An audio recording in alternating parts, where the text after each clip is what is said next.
Hello friends, स्वागत है आपका इस वीडियो में। इस वीडियो में बात करेंगे आईपीओ का जो प्राइस सेटिंग होता है वो कैसे होता है।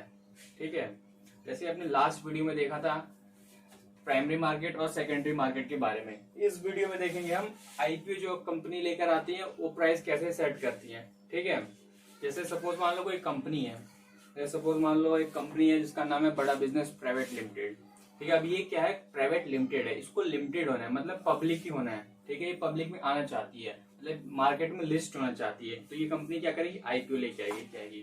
सपोज इसमें क्या होता क्या है, इसमें एक फाइनेंशियल इंस्टीट्यूट होते हैं और बैंकिंग नॉन बैंकिंग होते हैं, काफी हैवी इंस्टीट्यूशनल होते हैं। वो क्या करते हैं, यहाँ पे इन जैसे बड़ा बिजनेस प्राइवेट लिमिटेड कंपनी है, इनका पूरा डाटा मांगते हैं, इनका पूरी बैलेंस शीट मांगेंगे, कैश फ्लो मांगेंगे, इनके ऊपर कोई लोन है, डेट है, ये सब पूरा मांगते हैं ये।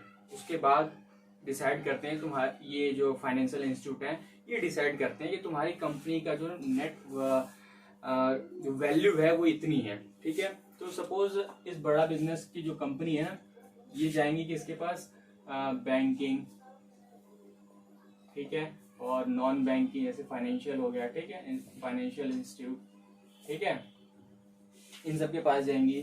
ठीक है, सपोज इनके पास गई, ये बड़ा बिजनेस कंपनी इसके पास आएगी, ये पूरा स्टेटमेंट मांगेगी कंपनी, तुम्हारा अपना कैश फ्लो दिखाओ, पूरी बैलेंस शीट मांगती है। उसके बाद क्या करते हैं, बैलेंस शीट मांगने के बाद प्राइस सेट करते हैं, तुम्हारा नेट प्रॉफिट कितना है, ये सब मांगने के बाद ये सब क्या करेंगे, इनकी वैल्यू लगाएंगे।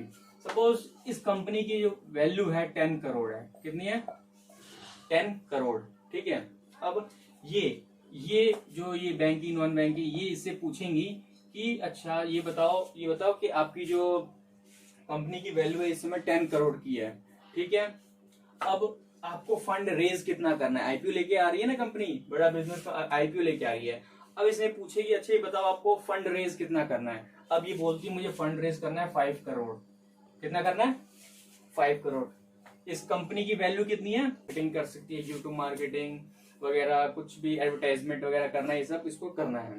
ठीक है, तो ये कहती है मुझे 5 करोड़ की इसकी रिक्वायरमेंट है, बड़ा बिजनेस को 5 करोड़ की रिक्वायरमेंट है, जो सब मार्केटिंग वगैरह करना हो उसके लिए इसको जरूरत है 5 करोड़। अब ये क्या करेगी, ये प्राइस सेट कैसे करती है, आईपीओ आता है ना, जैसे कहते हैं बिड इतने पे लगी है, इतने पे लगी है, वो क्या सेट कैसे करते हैं। अभी देखो, जैसे इस 10 करोड़ है, इसकी वैल्यू कितनी है, 10 करोड़। ठीक है, इसको फंड रेज कितना करना है, 5 करोड़। ठीक है, तो ये हम सेट कैसे करते हैं। ठीक है, ये कितने शेयर लेकर आएगी, जितने शेयर लेके आएगी उसके हिसाब से इसको फंड मिलेगा। अब देखो, जैसे इसको 5 करोड़ है, इसे मैथमेटिकली कैलकुलेट करके बता रहा हूं मैं, देखो इसको कैसे करते हैं। जैसे इसको 5 करोड़ वो है, 5 करोड़ फंड रेज करना है, तो सबसे पहले इसको एक सेकेंड, ये 5 करोड़ हो गया सपोज। ठीक है, ये 5 करोड़ इसको फंड रेज रिक्वायरमेंट है। अब ये जो कंपनी ये है ना, बैंकिंग इंस्टीट्यूट वगैरह, ये इस कंपनी से पूछेंगे अच्छा ठीक है ये बताओ तुम आईपीओ लेके आ रहे हो तो उसका रेट क्या रखना चाहोगे। सपोज ये आईपीओ का जो रेट रख रही है ना, ये रेट रखना चाहती है 200 रुपए। ठीक है, 200 रुपए रखना चाहती है। ठीक है, तो इसको हम क्या करेंगे, 200 से डिवाइड कर देंगे। ठीक है, तो इसको 200 से डिवाइड कर देंगे तो ये आ जाएगा 2,50,000। ठीक है, तो 2,50,000 क्या हो गया, इसके नंबर ऑफ शेयर। ठीक है, इसको इतने शेयर मार्केट में डाइल्यूट करेगी। ठीक है, जब ये इतने शेयर मार्केट में देगी, मतलब पब्लिक होगी, तो उसको हम जैसे हम लोग भाई लोग पब्लिक क्या करेंगे, हमें वो शेयर देगी, बदले में हम उसको पैसे दे देंगे 5 करोड़। अब देखो यहाँ पे क्या होता है, यहाँ पे जो होता है वो गेम देखो, जैसे एक तो ये नॉर्मल फिक्स्ड रेट था ये, ठीक है, इन्होंने ये 200 फिक्स कर रखा था, 200 इन्होंने फिक्स कर रखा था कि भाई मुझे फिक्स चाहिए, फिक्स। ठीक है, इन्होंने फिक्स कर दिया मुझे 200 रुपए पे सेट कर रखे, हम 200 रुपए पर शेयर का अलॉट करेंगे। ठीक है, अब देखो इसमें होता क्या है, एक ऐसा भी होता है कि जो एक कंपनी है, ये सपोज यही कंपनी है, अब ये थोड़ा ना वो दे रही है, बिडिंग करवाती है ठीक है, उसको हम बोलते हैं बुक बिल्ड इशू। ये देखो, उसको बोलते हैं बुक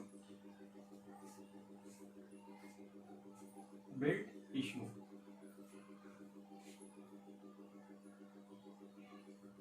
ठीक है, वो करवाती है बिग बुक बिल्ड इशू। ठीक है, बुक बिल्ड इशू में क्या करती है, ये बिल्डिंग करवाती है।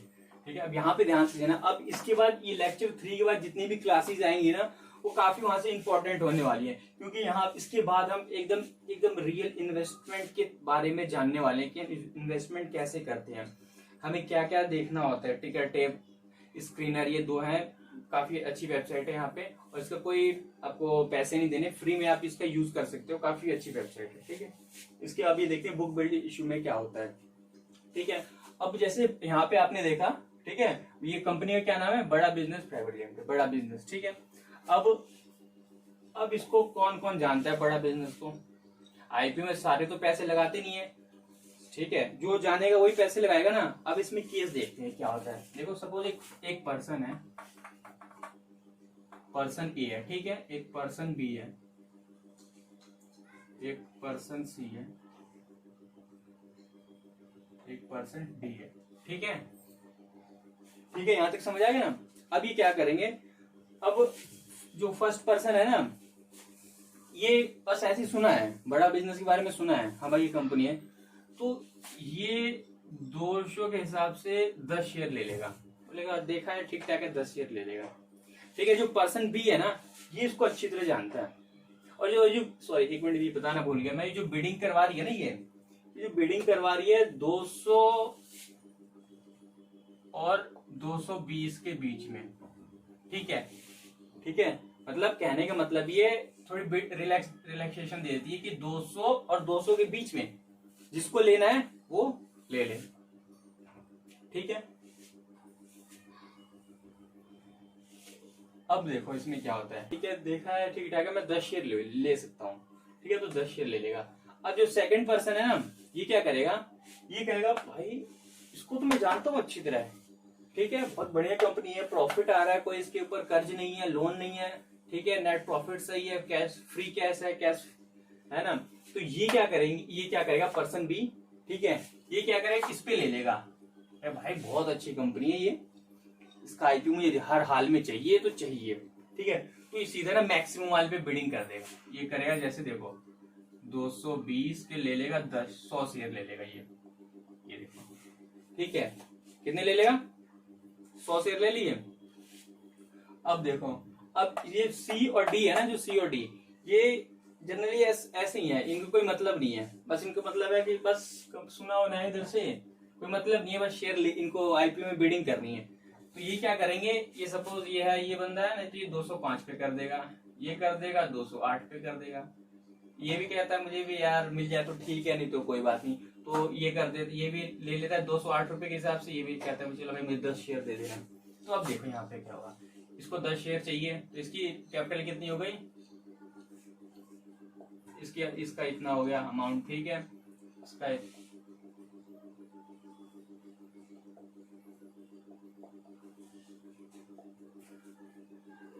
ठीक है, समझ गए।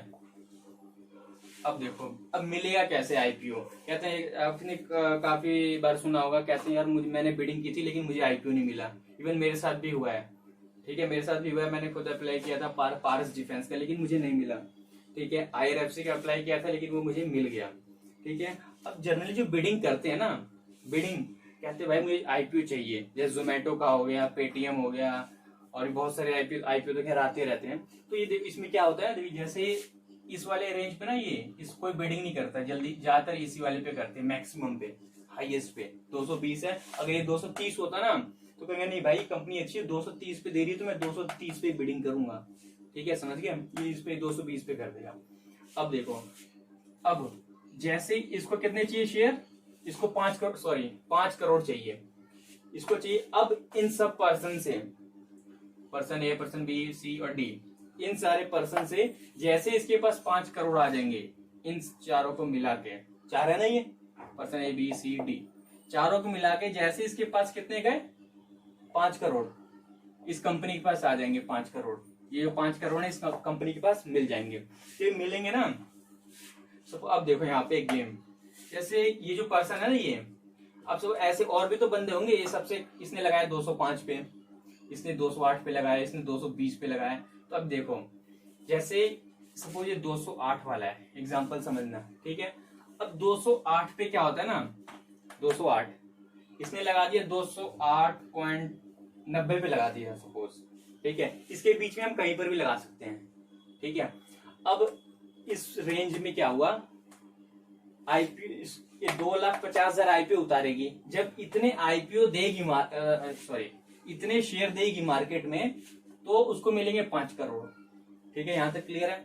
अब देखो इस रेंज पे ध्यान देना, इस रेंज पे जैसे ही आया इतने 5 करोड़ इसको मिल गए, ठीक है। बाकी का ये जो 205 है ना, इसको नहीं मिलेगा, इवन इसको भी नहीं मिलेगा। अगर जिसने 208 पर लगाया होगा ना, इसको भी नहीं मिलेगा, क्योंकि ये तो कम है, ये ज्यादा है, तो इसको मिल जाएगा, इसको मिल जाएगा। अगर इतने पर भी इसको 5 करोड़ नहीं मिलते, 208.90 पर इसको 5 करोड़ नहीं मिलते, तो ये क्या करेगा, ये थोड़ा और रेंज कम में आएगा, देखेगा। मतलब जो ये अपना जो ये बैंकिंग वगैरह, non banking institute, financial institute वगैरह होते हैं, ठीक है, वो देखेगा, फिर ये और नीचे तक आएगा, ये आ जाएगा 208.80 तक आ जाएगा, या फिर 85 तक आ जाएगा।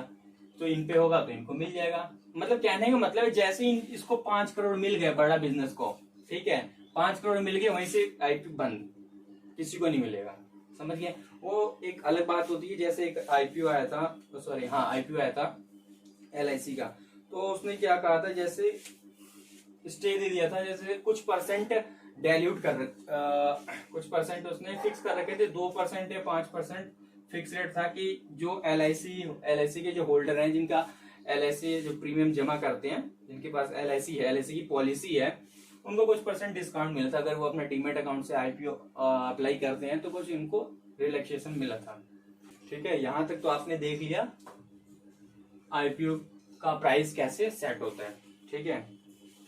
इसके बाद देखते हैं इंट्रिंसिक वैल्यू और मार्केट वैल्यू क्या होता है, ठीक है। इसको मैं रफ कर दे रहा हूं।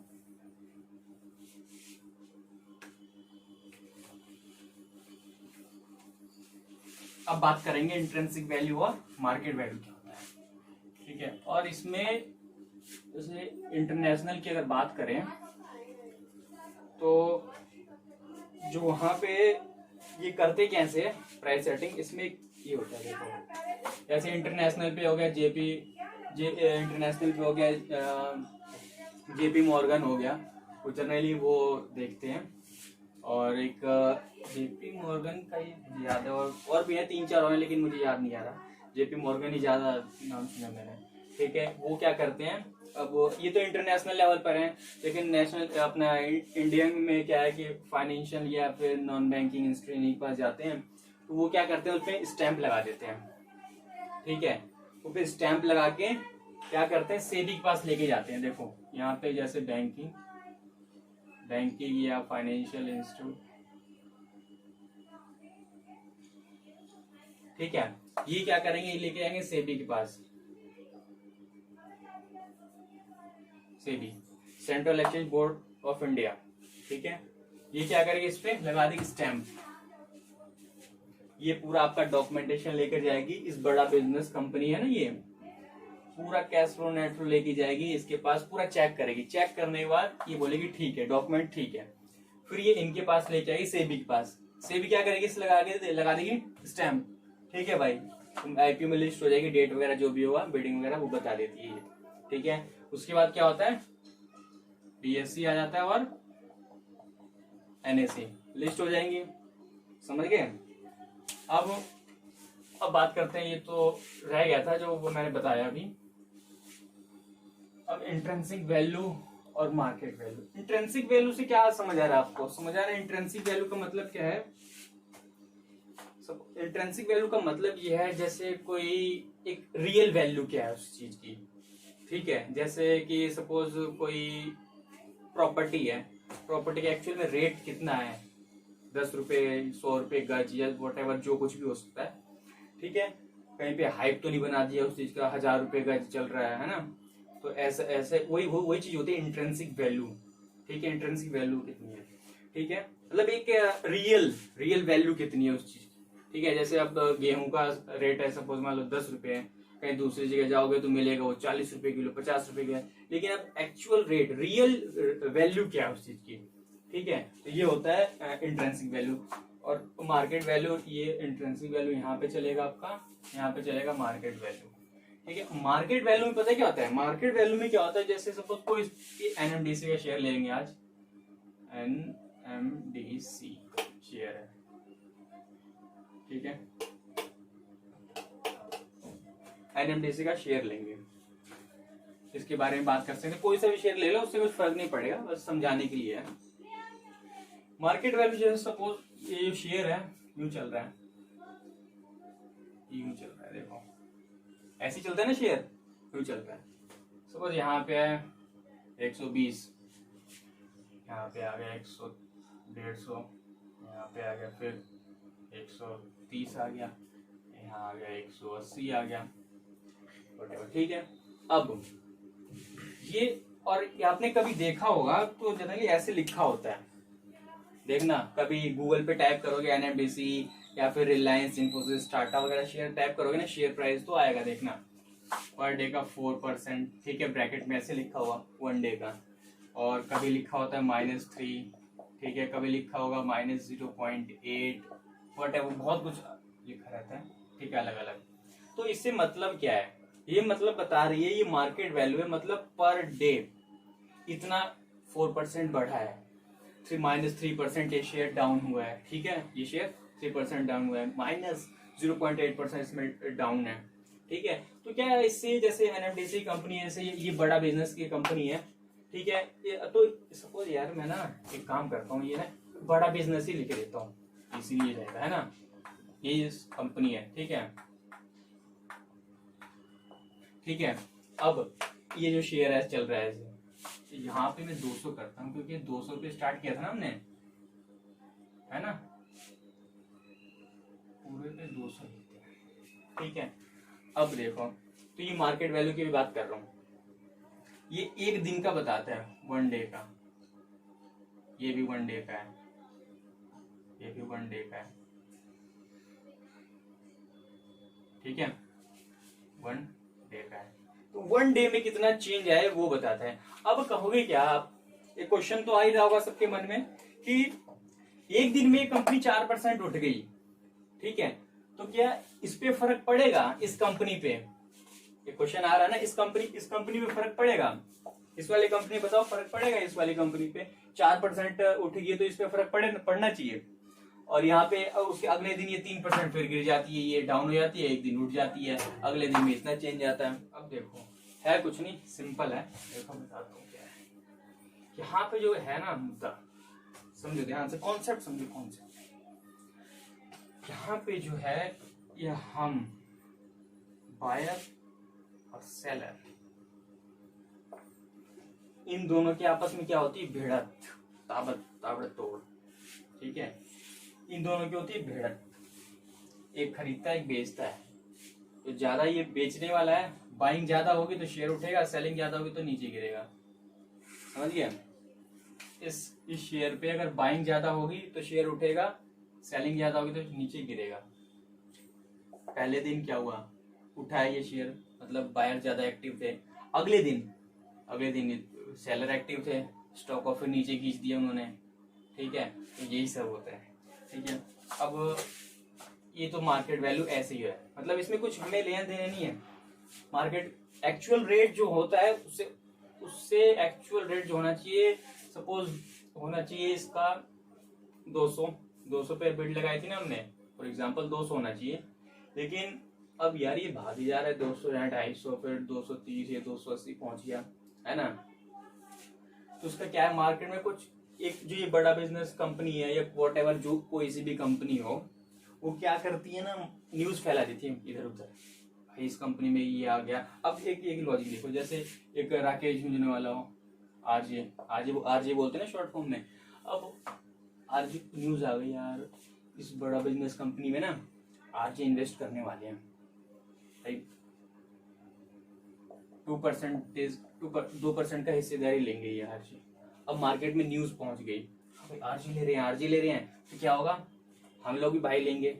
लेकिन न्यूज क्या करती है, फैलाई जाती है, वो होती है रिंग ट्रेडिंग होती है, वो अलग मैटर है, ठीक है, इस पे ध्यान नहीं देंगे इतना। ये जो हर्षल मेहता स्कैम हुआ था उसके बारे में बात करेंगे, वो स्कैम कैसे हुआ था, क्यों हुआ था, ठीक है। अब देखो इंट्रिंसिक वैल्यू, इंट्रिंसिक वैल्यू को यूं बोलो, इंट्रिंसिक वैल्यू को रियल वैल्यू ही बोलते हैं,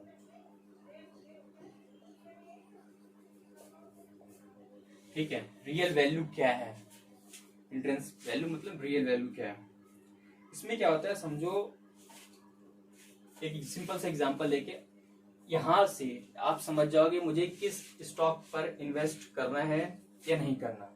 यहां से आपकी इन्वेस्टमेंट की क्लास स्टार्ट हो जाएगी, मतलब आप खुद सेलेक्ट कर सकते हो। आज मैं बता रहा हूँ एक है, देखो मार्केट इस जैसे टिकट है, तो इसके स्क्रीन पे जाओगे ना, तो वहां पे आप चेक करना, बताएंगे वहां पे इंट्रिंसिक वैल्यू उसका इतना है और मार्केट वैल्यू इतना है। तो हमें जो बाइंग करनी है ना, इसके हिसाब से नहीं करनी है, ध्यान दिया, समझिए।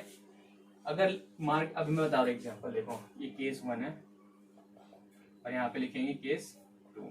अब देखो इसका मार्केट वैल्यू कितना है और इसका इंट्रिंसिक वैल्यू कितना है। यहाँ पे सेम केस है, मार्केट वैल्यू और इंट्रिंसिक वैल्यू, ठीक है। अब देखो ये मार्केट वैल्यू है, सपोज चल रहा है 108, ठीक है, 108।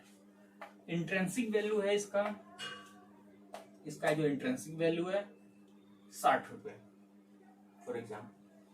केस 2 में देखते हैं, मार्केट वैल्यू है इसका 108, इंट्रिंसिक वैल्यू है इसका 200, समझ आया। अब लिखा क्या है, देखो इंट्रिंसिक वैल्यू मतलब रियल वैल्यू, इसका रियल वैल्यू कॉस्ट कितनी होनी चाहिए, ठीक है। अब यहाँ इंट्रिंसिक वैल्यू कितना शो कर रहा है, यहाँ पे इंट्रिंसिक वैल्यू 60 है। अब जैसे हमने शेयर ऑलरेडी सपोज बाय कर रखा है, मैंने बाय कर रखा है, सपोज मान लो 70 रुपए पे मैंने बाय कर रखा है, ये 60 रुपए इंट्रिंसिक वैल्यू, मैंने 70 रुपए पे बाय किया हुआ है, ठीक है। अब मार्केट वैल्यू कितना है इसका 108 है, तो इसका जो कॉस्ट इतनी नहीं होनी चाहिए, 108 बता रहे, इतना नहीं होना चाहिए। तो मैं यहाँ पे क्या करूंगा, सेल कर दूंगा। क्यों, इसका रीजन ये है क्योंकि इंट्रिंसिक वैल्यू कितना बता रहा है 60 और मार्केट वैल्यू कितना चल रहा है 108।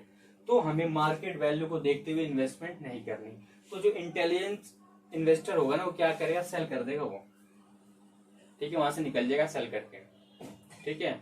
और जिसे नहीं पता कब सेल करना है, कब बेचना है, मैंने फर्स्ट वीडियो में ही बताया था आपको, स्टॉक मार्केट में कुछ नहीं करना, केवल खरीदना है और बेचना है, यही करना है। लेकिन यही सब किसकी सबसे हो नहीं पाता, ठीक है। ये बताया था ना मैंने फर्स्ट वीडियो में, खरीदना बेचना है, और आज भी यहीं पे कॉन्सेप्ट आ गया, बाइंग सेलिंग का ही आ गया। अल्टीमेट हमें यही करना है, लेकिन इसके लिए हमें बहुत पढ़ना पड़ता है। अब देखो केस 2 में क्या है, इंट्रिंसिक वैल्यू कितनी है 200, इंट्रिंसिक वैल्यू कितनी है इसकी 200 है। अब इसकी वैल्यू होनी चाहिए 200, ठीक है, ठीक है। लेकिन ये मार्केट वैल्यू में कितना है, ये 108। तो यहाँ पे ये चालाक बंदा होगा ना इन्वेस्टमेंट करने वाला, वो सोचेगा यार इसका तो 200 रुपए होना चाहिए, लेकिन ये मुझे मिल कितने पे रहा है 108 रुपए। तो यहाँ पे ये कर लेगा बाय, ये कर लेगा बाय, समझ गए, ये कर लेगा बाय और यहाँ पे ये कर देगा सेल। तो ये केस 1 और केस 2 ये हमें बताता है एग्जाम्पल के थ्रू इंट्रिंसिक वैल्यू और मार्केट वैल्यू में डिफरेंस क्या है, ठीक है।